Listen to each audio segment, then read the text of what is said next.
Hi, this is Mrs. Kidman, and in this video, we're going to be discussing probability and sample space. So what is probability? Well, probability is the chance that an event occurs over that total number of outcomes. Now, that total number of outcomes can be difficult to figure out. How many different choices do we really have? We call that total number of outcomes another name. It's also called the sample space. Now, we call it the sample space because it's the space or the values that we get to sample or pull out of. So whatever we get, that's what we take out of our sample space. Now to figure out what's inside, we kind of have two options. The first option, which is kind of the most logical way to go, is we can list out all of our outcomes. We can try to evaluate, look for a pattern and say, okay, here are all my possible outcomes. Now that works great, but sometimes that can be tedious. For example, if you roll 3 dice, all of a sudden you have like a ton of options. You have 216 different options that you can get. Do we really want to list out 216 options? No. But you may be wondering, how do I know that there are 216 options? Well, we actually have a pattern that we can observe to figure out that sample space and the number of things that we have there. So what we want to do is look at how many possible outcomes there are in each of these situations. And we're going to list them in this case so we can count. But after we list them, you'll notice that there's actually a pattern here. So when we flip a coin twice, we kind of have two options. We can get heads and heads, or we have a couple options. Heads and heads, we can get heads and tails, we can get tails and heads, or we can get tails and tails.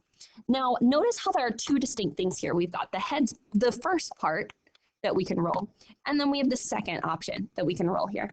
Now, with our two options here, notice how within those two options, there are only a certain number of options. So underlined in green, or that first coin that we flip, it has two choices. It can either be heads or tails.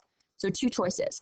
Our second coin also has just two choices, heads or tails.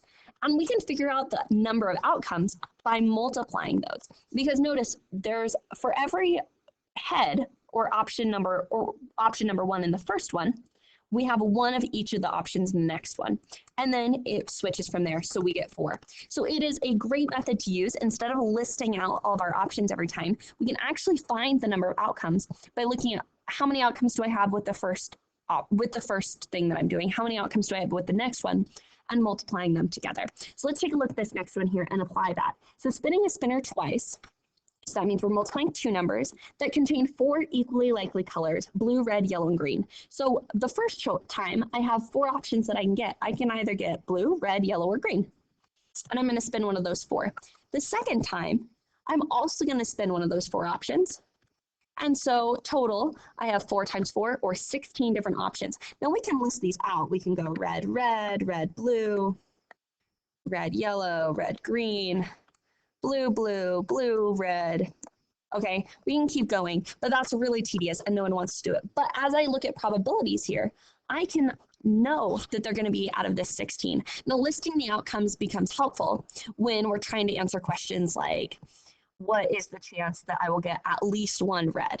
Well, when we have all the outcomes listed, I can count what all those options are. Otherwise, what I have to do is try to decide, well, I don't get it when it's these things, I get it when it's these. So listing your outcomes can be really beneficial when it comes to finding probabilities. But when it comes to just finding our total number of outcomes, it's easier to just multiply.